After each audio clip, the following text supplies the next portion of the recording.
चॅनलमध्ये आपलं सहर्ष स्वागत करत आहोत. आज आपण आलोय आटपडी गावामध्ये, आटपडी तालुक्यामध्ये अशा एका व्यक्तीची मुलाखत घेण्यासाठी, अशा व्यक्तीला एका भेटण्यासाठी, ज्या व्यक्तीनं आज अतिशय गरीब परिस्थितीमधून शिक्षण घेतलं आणि अतिशय चांगल्या पद्धतीचं उद्योजक म्हणून आज नावलौकिक आहेत आणि आज आटपडी तालुक्यामध्ये राजकीय, सामाजिक आणि अनेक क्षेत्रामध्ये त्यांनी प्रभुत्व मिळवलेलं आहे. अशा व्यक्तींना भेटणार आहेत, तर आपण त्यांना जाणून घेऊयात. सर्वात आपण सर आपलं ओळख सांगा. नमस्ते, मी विनायक ऐवळे आटपडी. मी लहानपणापासून आम्हाला आवड आहे समाजकार्याची. माझं शिक्षण आटपडीमध्ये झाले. प्राथमिक शिक्षण माझं दिग्रशीमध्ये झाले. मी सध्या आता LLB FL आहे. मी व्यवसायामध्ये साधारणपणे 10 वर्षापासून व्यवसाय करतोय. काम करत म्हणजे समाजकार्य करत.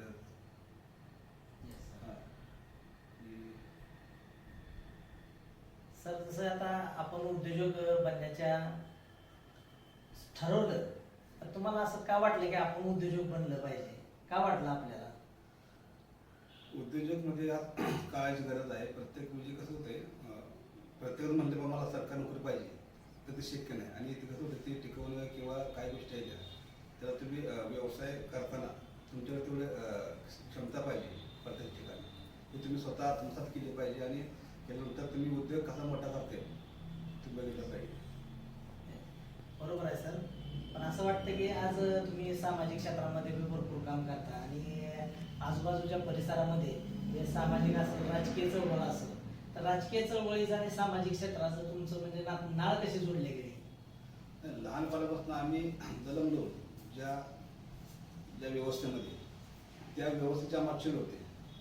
त्या व्यवस्थेनं आम्हाला असं घडवलं.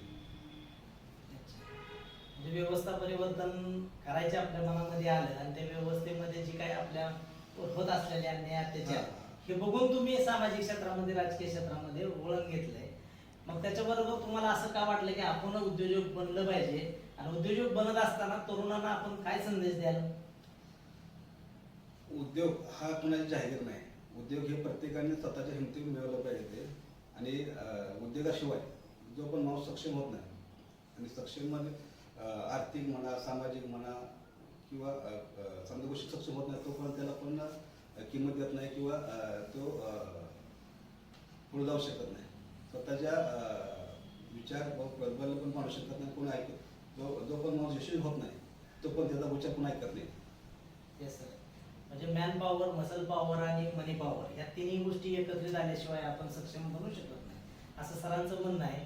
पण मला सांगायचं की आपण तरुणांना यातून संदेश काय देऊ शकता? तरुणांना एकच सांगेल की बाबा, तुम्ही कोणाचे भरोसे न राखता तुम्ही क्षमतेनं, आपल्या जिद्दीनं, आपल्याकडे जेवढी पेशन्स आहे ते तुम्ही बाहेर काढा. आणि जास्तीत जास्त व्यवसायामध्ये कसं बाबा, कोणत्या क्षेत्रामध्ये तुम्हाला आवड आहे त्या क्षेत्रामध्ये तुम्ही व्यवस्थित नाविन्यपूर्ण काम करा. त्यात यश तुम्हाला मिळालं जाईल. आणि मॅक्झिमम मला सांगायचं आहे की एवढंच की बाबा, तुम्ही जास्तीत जास्त उद्योग तयार झाले पाहिजे. Yes sir. उद्योजक बनवणं सांगणं सोपं आहे, पण कृतीमध्ये उद्योजक बनवणं ही प्रोसेस फार मोठी आहे. तर येणाऱ्या काळामध्ये जर आपल्याला उद्योजक बनवायचं असेल तर यासाठी आपलं काय पाऊल असेल? पाऊल म्हणजे आम्ही आता ह्युमन राईट्स सारखी संस्था आहेत मोठमोठ्या, ती जवळ भारताच्या बाहेर सुद्धा काम करते. त्या संस्था आम्ही गोळा करून नाही, त्यांच्या मार्फत आम्ही ठराविक केरळला कॅम्प लावून, मोठमोठे अधिकारी बोलवून, मोठमोठ्या जे घरामध्ये संस्था आहेत त्या संस्थेमध्ये करून आम्ही केरळ लावून उद्योजक तयार करू शकतो. ते तयार करून नंतर आम्ही जे काय प्रशिक्षण लागते त्या कॅडरसाठी, त्या कॅन्डिडेटसाठी, ती प्रशिक्षण देऊन आम्ही तयार करू शकतो. म्हणजे आपल्याला सांगायचं आहे की केडरच्या माध्यमातून किंवा कॅम्पच्या माध्यमातून उद्योजकांना आपण प्रेरित करू शकता. तर आपण आताचा आज विनायक ऐवळे सरांची आपण मुलाखत घेतलेली आहे. तर त्यांनी जसं की शून्यातून आज विश्व निर्माण केलेलं आहे, स्वतःचं शिक्षण पूर्ण केलेलं आहे.